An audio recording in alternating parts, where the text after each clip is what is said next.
I want to thank you guys for coming on behalf of the Turning Point Autism Foundation. My name is Mark Kirstein.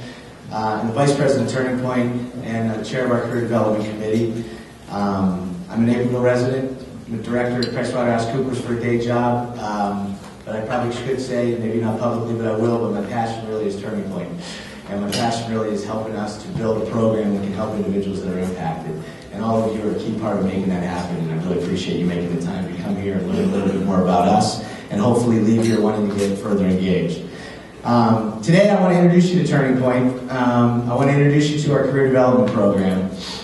If you wonder what my interest was, I've got a typically able daughter who's 16, but I've got an autistic son who's 14. Any of you that live in Naperville back in May of 2010, you got to wake up to his mug.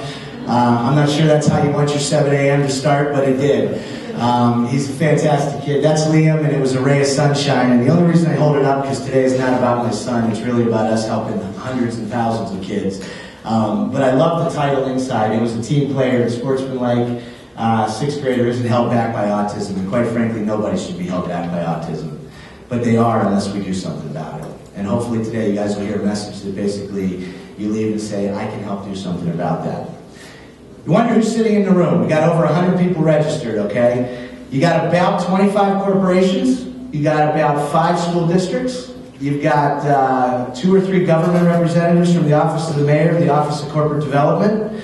You got 3 or 4 agencies.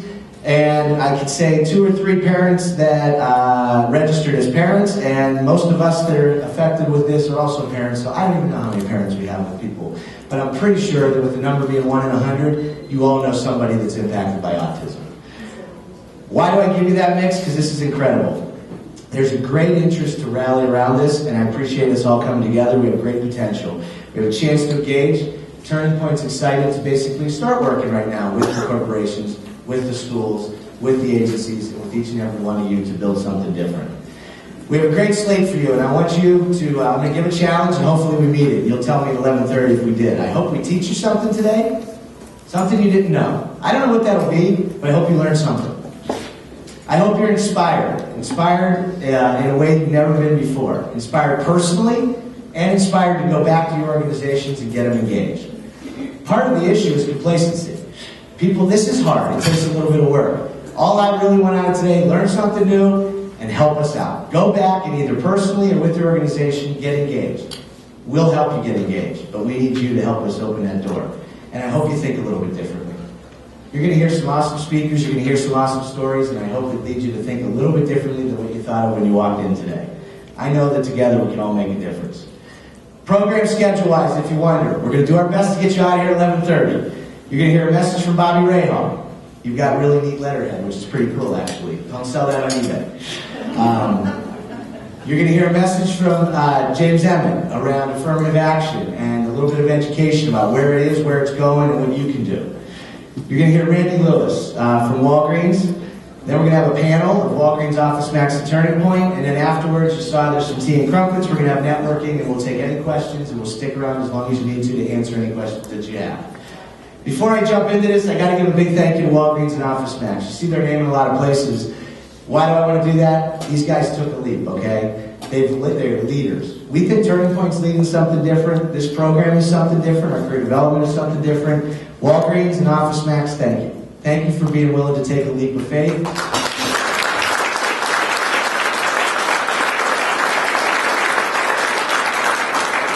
I hope by the end of today, many of you want to join Walgreens and OfficeMax, as they really are true corporate leaders in this field. Before we jump into career development, I want to make sure that everyone has a consistent understanding of Turning Point, okay? Our mission is real simple, and it's up there. It's the last 2 or 3 words. Competent and meaningful adulthood. Those are powerful words. Think about that. Competent and meaningful adulthood. We all want that. Today, there's tons of groups that are trying to drive towards this, and many of you are sitting in this room, and I thank you for all that you've done, and hopefully you welcome Turning Point into your community, and we figure out a way to collaborate, because that goal is what we need to do for thousands and thousands of individuals that live in Chicago and live in the country. Competent and meaningful adult lives, okay? What is Turning Point? We basically have, you think about what you want out of life.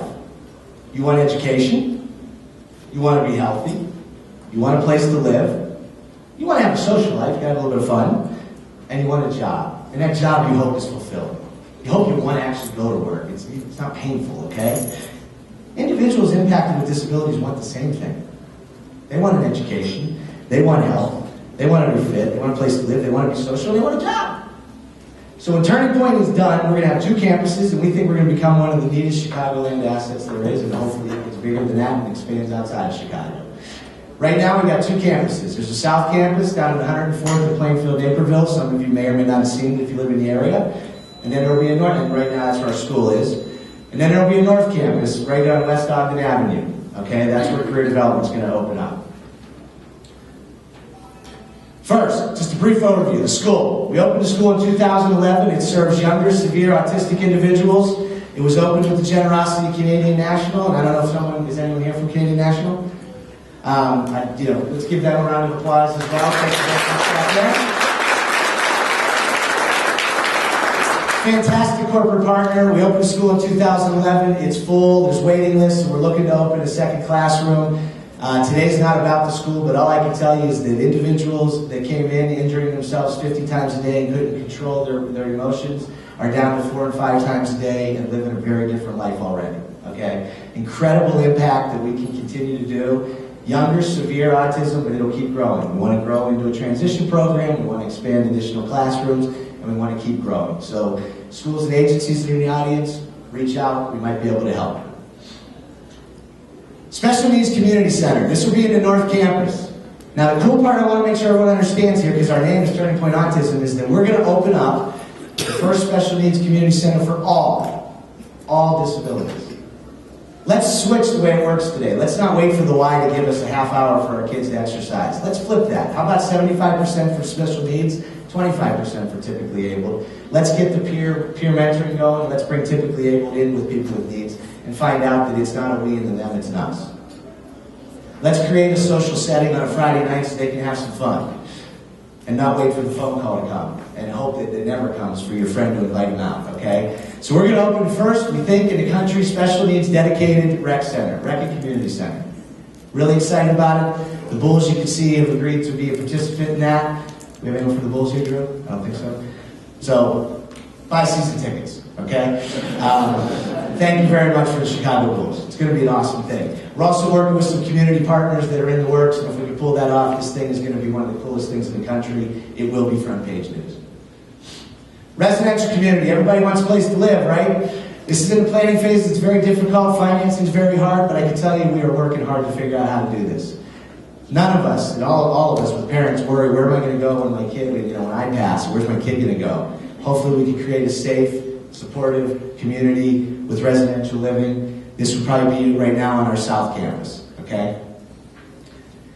Now, career development, that's why we're here today, to learn more about that.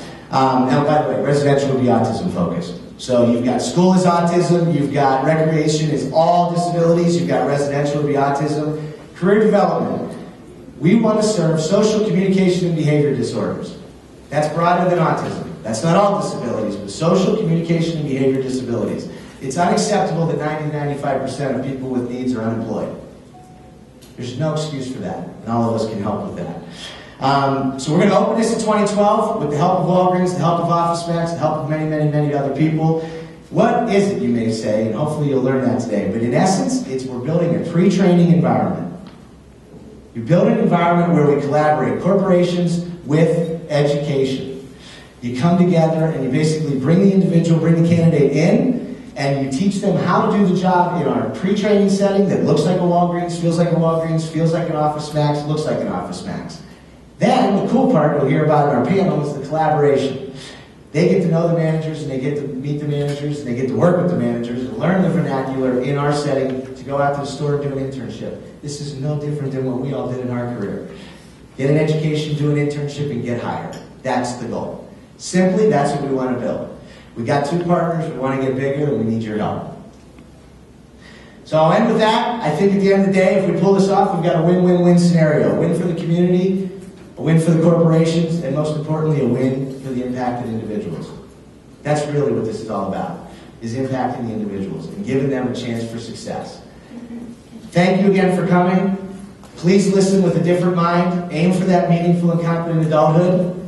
I challenge, and hopefully I meet it. By the end of the day, I hope you learned something, and I hope you're motivated to get engaged. With that, I want to introduce our Executive Director, Drew Glassford.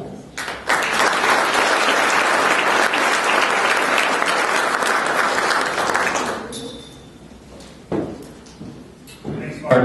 Thank you. What a pleasure to be here today. I really want to thank all of you for your time and your interest.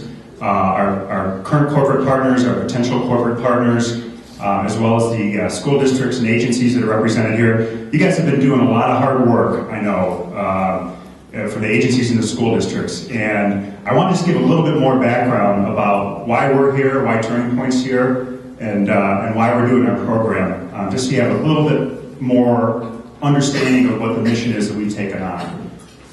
One thing I want to share with you that was really an inspiration for us was the Advancing Futures for Adults with Autism Senate hearings that occurred last summer. This was a result of a year's worth of think tanks and focus groups that basically presented to the United States government their findings on how do we handle this surge of children that's coming into our culture, coming into our society. How do we handle, how do we meet the needs that are there?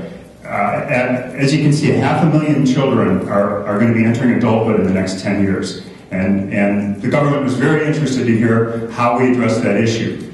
What we took away from it was competent, meaningful adulthood and focusing on vocation. And that's really what's where we met Deb Russell. Deb, you spoke at that hearing. One of our advisory members spoke at that hearing. And the real takeaway was we need to come together. We need to figure out ways collectively to address this need. I put up the picture of Don Triplett up there.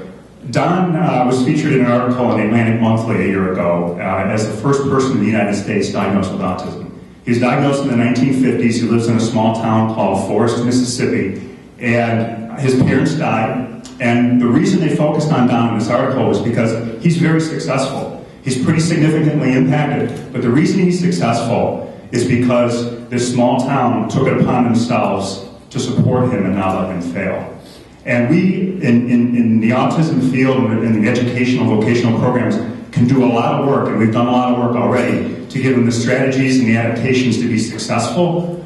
But the story that Don shares with us is that the community needs to meet us somewhere. We can prepare them pretty well, but the community still needs to adjust and help meet these kids as young adults to make them successful. And that's what really excites me about today, is because we're here to talk about corporate partners that have taken this on, that have taken that step, that have taken that leap in order to help our kids be successful as adults. So I again want to thank you for your time to be here. That's what this is all about, is what steps do we need to take. We've had the pleasure of having many talented individuals join our mission and join our cause. One, Mark Kirstein, who, not only is a parent, an impacted parent, is concerned about his child, but has taken on other children and their concerns and their future and dedicated a tremendous amount of time and talent to that. Another one is Bobby Rahal, another parent. Now, Bobby's got a pretty good-sized family. He has no one with autism in his family, but he's someone who was introduced to us and through a family friend who said, I need to do something and I need to make a difference. And Bobby's really rallied behind our cause. In fact, at our golf event, he brings his entire family to our golf event. His son just placed third this year in the Indianapolis 500. They're traveling the country, they've got busy schedules, but Bobby said, I want my family to show up to support your families.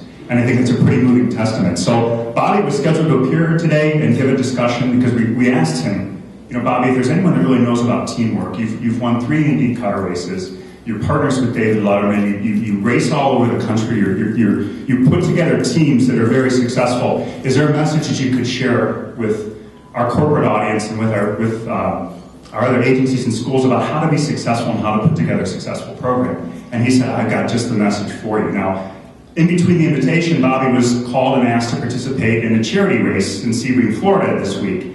And he was torn.